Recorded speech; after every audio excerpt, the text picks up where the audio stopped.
Cruelty. Right.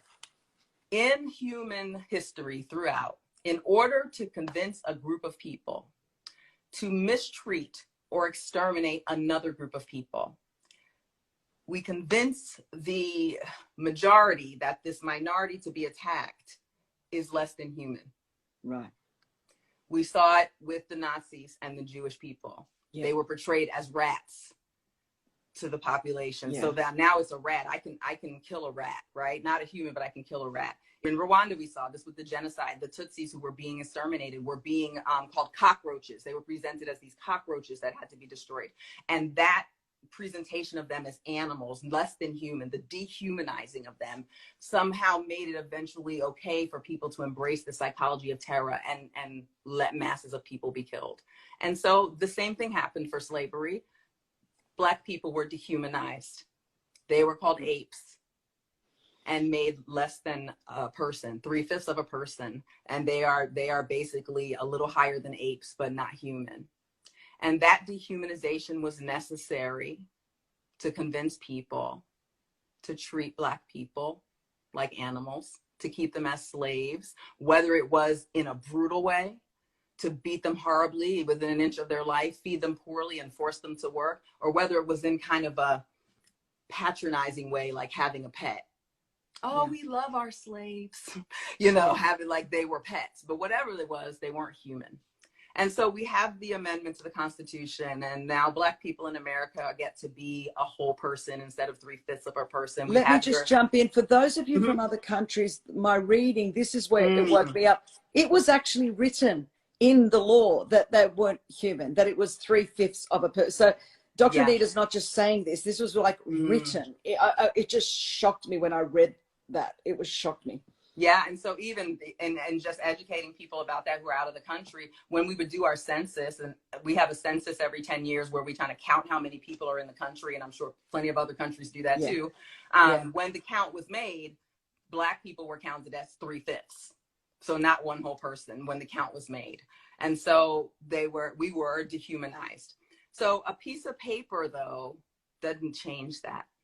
Right. Remember I talked about how that implicit memory that gets in there, it's not spoken, it's nonverbal, it's an emotion space, but we absorb it and carry it across generations. Well, I talked about how we've carried great stuff into our faith, but guess what? We carry some ugly stuff too. And so after hundreds of years of dehumanization being a part of the culture of this country, the dehumanization of Black people, that they're dangerous, that they're superhuman strength, that they have an unusual capacity to handle pain. There were incredible, horrific stereotypes said about us, and that we didn't have hearts, and that's why you could sell off our children. It didn't matter. It wouldn't hurt us. Like it was like taking a litter from a dog and sending out the puppies. There would be no issue. Let me just pause because what you're saying, I mean, because it's so internal. I mean, it's just so part of what you know. But I'm saying, here I am. I came from another country, and when I started reading this stuff, I mean, you're just rattling it off.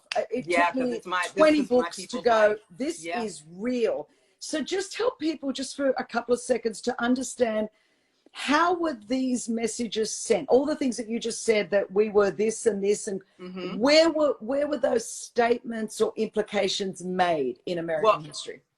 During slavery, they were very explicit. Yes. And we would see drawings with caricatures of Black men as apes. It was very explicit. And I would recommend everybody to please watch a documentary on Netflix called 13th.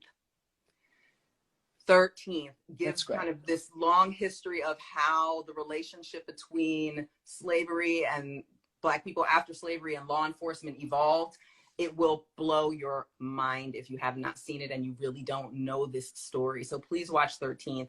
Right. But it was in images, it was in art, it was in movies that always portrayed Black women as servants and Black men as dangerous to white women, these sexual predators that were going to rape white women, and you had to control them with force.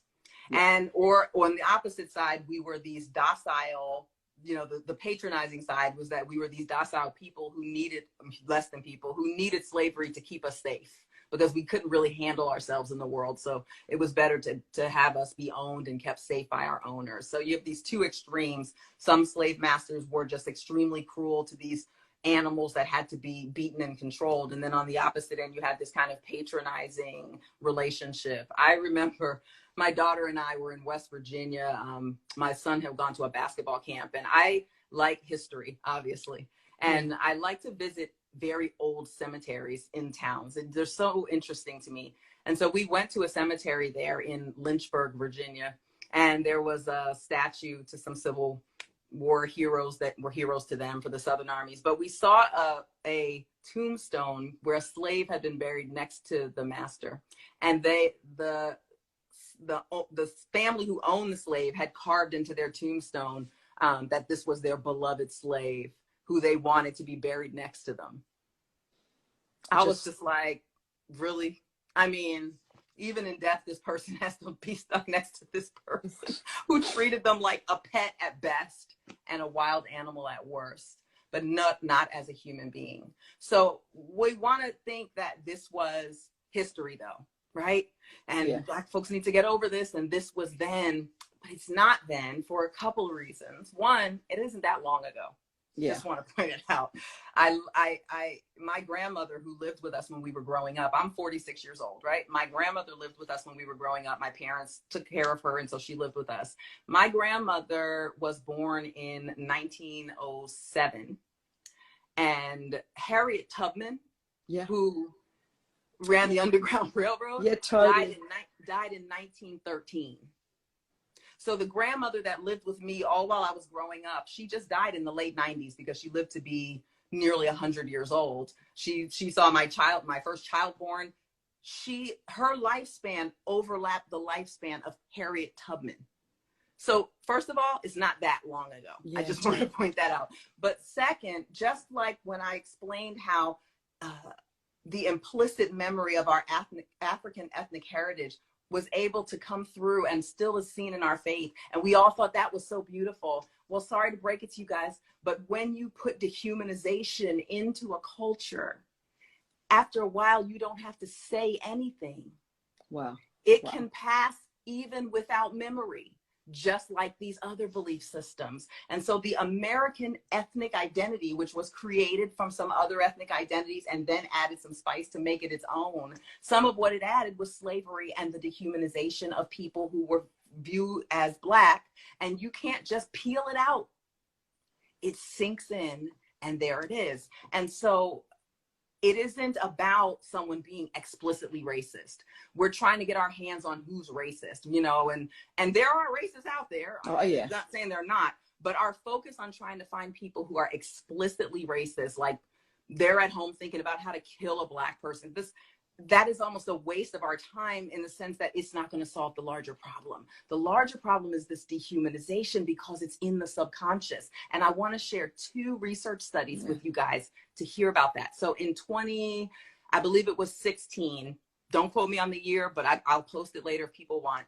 There was a study done on how Black children were viewed as compared to white children, specifically Black boys. They wanted to see if the innocence that is attributed to children was attributed equally to Black boys. And it turned out that it was not. And what they did was they had some police officers look at pictures of Black boys and white boys and explain and guess how old they were. And consistently, the police officers overestimated the age of the Black boys by about 4.5 years. Wow. That means I would see a 15-year-old and think they were almost 20. Right. That's a very different response that you should have as an officer to a 15-year-old than an almost 20-year-old. But if this officer is looking at a Black boy and overestimating his age, then they're going to overestimate applications of force. It gets a little worse, a lot worse. When they primed the officers with images of animals, specifically an ape and a cat, and after letting them see the ape, they would then be asked to estimate the age of the boys. They overestimated it even more. Gosh. But they underestimated the age of the white boy at the same time. So the white children remain innocent for so long, while Black children are already losing their innocence in childhood through these eyes because they're seen as being older. When they prime them with the cat, like show the cat, then ask the question, the cat had no effect. but the ape did. Wow. So here we are in 2016 and can still use a picture of an ape to bring up a not conscious, but very present association with a Black boy. And for the officers who overestimated the age of the boys after the priming with the ape, they were able to correlate it directly with violence towards Black children in their work. Whoa. So that's real. But I'm going to give you something else, because what I don't want to do, I'm not here to bash the police. Okay? I'm not here to bash the police. But something is going on. And we need people to believe that. Right. Something is going on.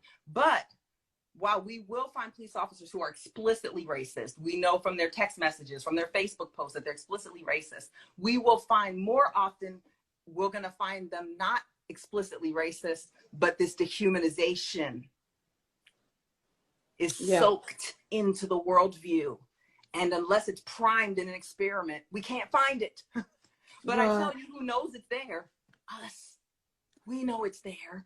And so we are screaming into this vacuum where no one's hearing us. And then when a video comes out, it's like, well, we don't know if they were individually racist and, you know, all these questions. And we're just, ask the people who are dying, why wouldn't you trust us? But before I go there, I want to say this. There was another study done around the same time. I think they were about 2 years apart. One was 2014, one was 2016. But the other study tested preschool teachers. Mm-hmm. So they recruited 135 preschool teachers at a conference for teachers. And they had the teachers involved in a blind experiment. So what they told them was, we want you to look for bad behavior in these groups of children on this video. They put a Black girl, a Black boy, a white girl, and a white boy in the video and told the teachers to be on the lookout for bad behavior.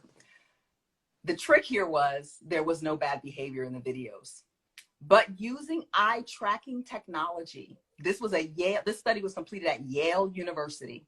And eye tracking technology showed that the teacher's eyes went straight to the Black boy when they told them to be on the lookout for negative behaviors. Straight to the Black boy. When the experiment was over, before they could publish the study, they had to let the participants know what it was. And then they told the teachers the results. The teachers were devastated.